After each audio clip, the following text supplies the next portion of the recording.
So here I am at lecture one about Sherry Tepper's Gate to Women's Country. And you'll see the list of topics here because you need to have some background to understand what is going on at the start of this novel. And with Tepper, she's a slow start. Her books start off slowly. You have to give her about 80 pages to get going. And in the first 80 pages, she got better about this the longer she wrote. I mean, the less she tasked her reader. But the first 80 pages can be a little confusing, and you just sort of have to hang in there. And then the story starts to roll. And when the story starts to roll, it really rolls, and it really gets good and interesting and compelling and so on. So you gotta wait.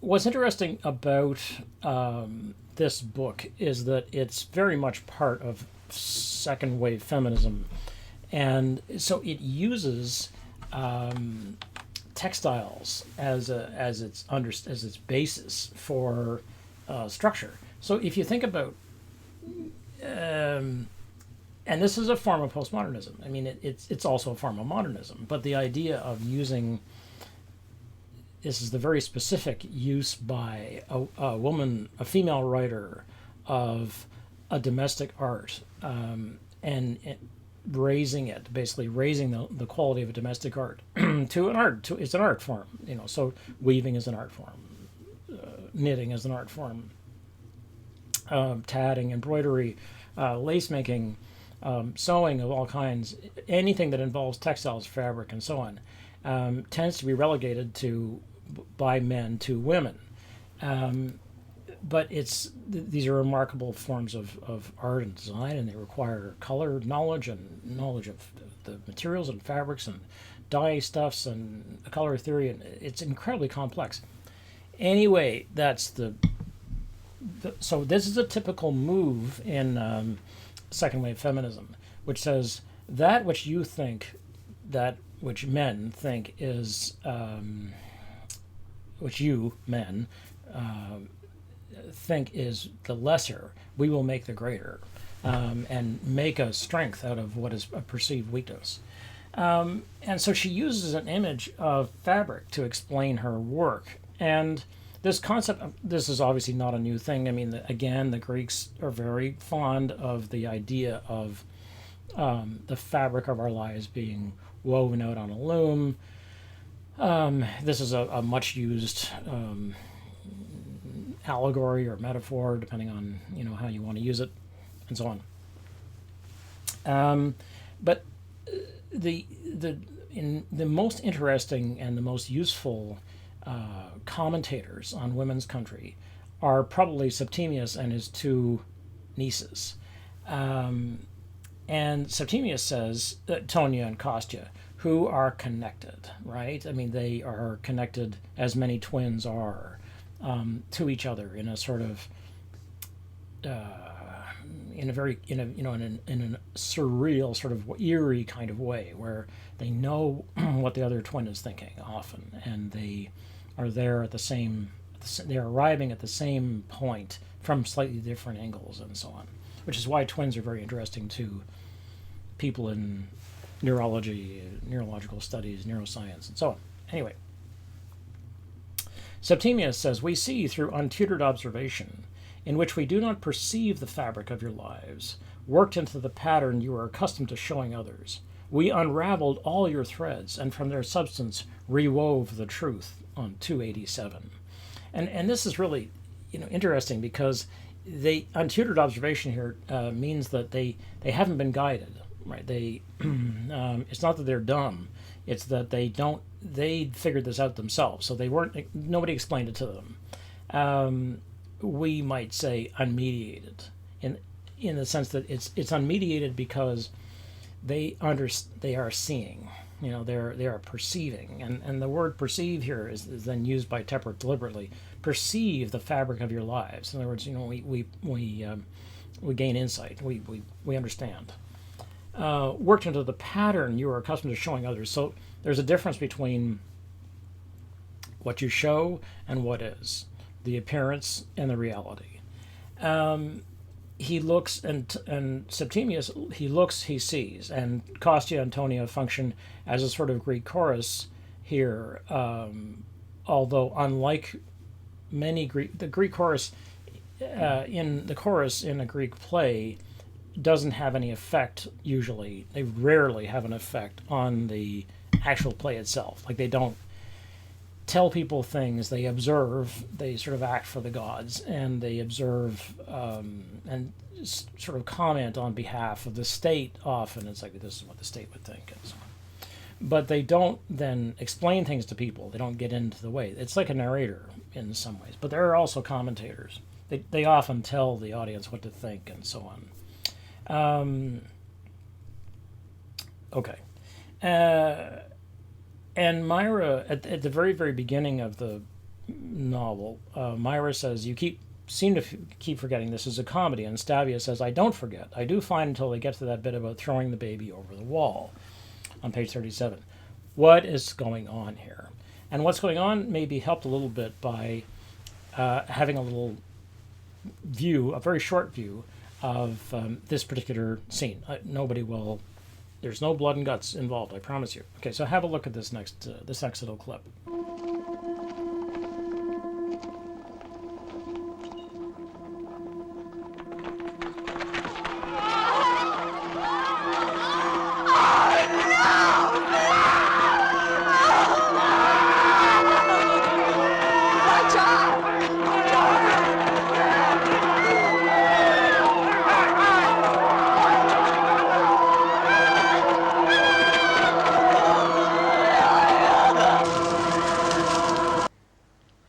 The people and the kings have all resolved. What is it? Evil follows words like those. This child they order. Not that he does not go with me. To the same master. No man in Greece shall ever be his master. But...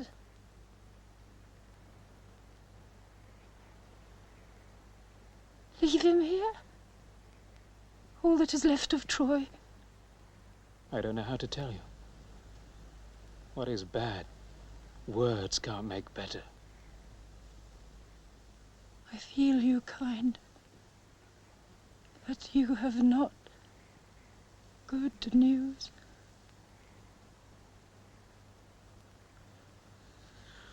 You child must die! There, now you know the whole bad as it is!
Okay, so this is a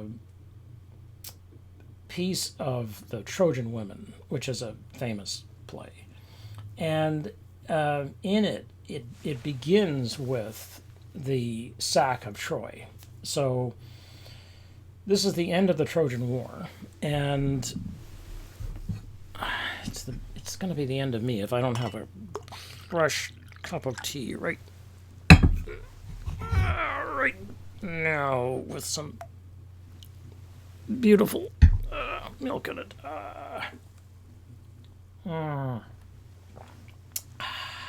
Oh, goodness. Okay.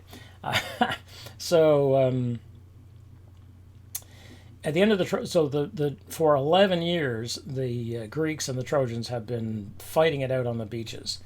And that finally Odysseus gets the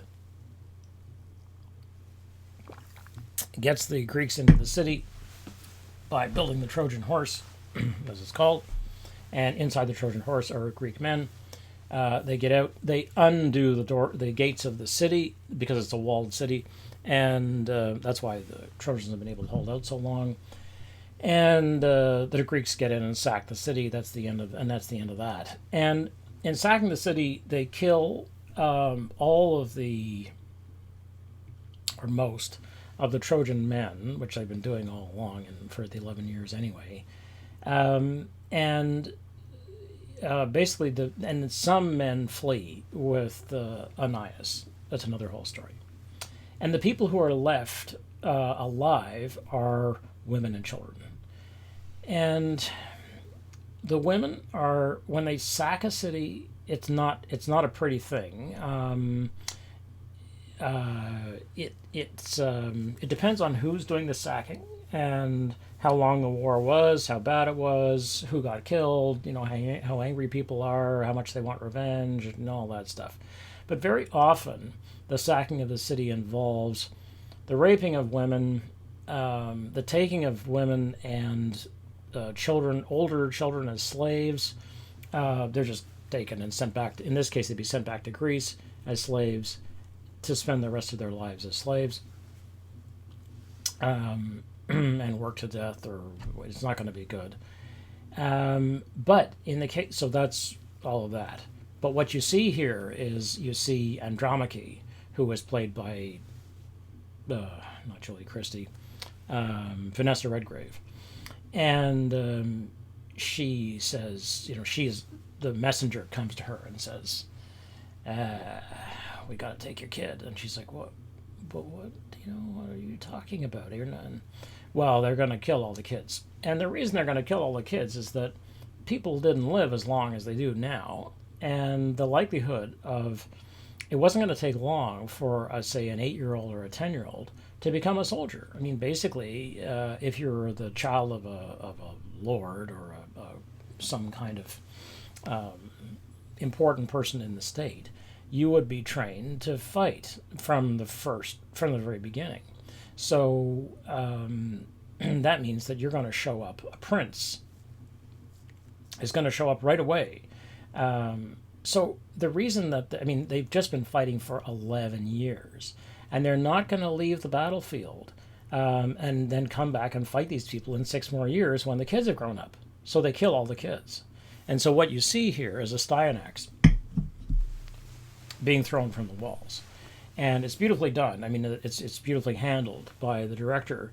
And I'm trying to remember who. It's one of the famous Greek directors. I can't remember who. I'll look it up. So this is this crucial moment. And this is the part that Stavia is having a problem with, because at the beginning of essentially the play that they have to play out, because they put on this play every year, where Achilles basically says, the last thing I want to do is hear the lamentations of women.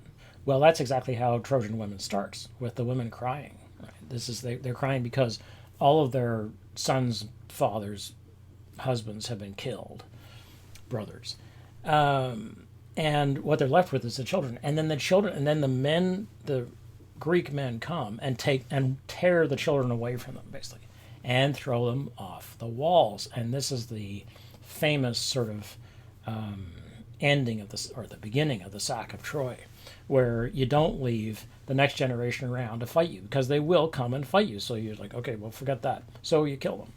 And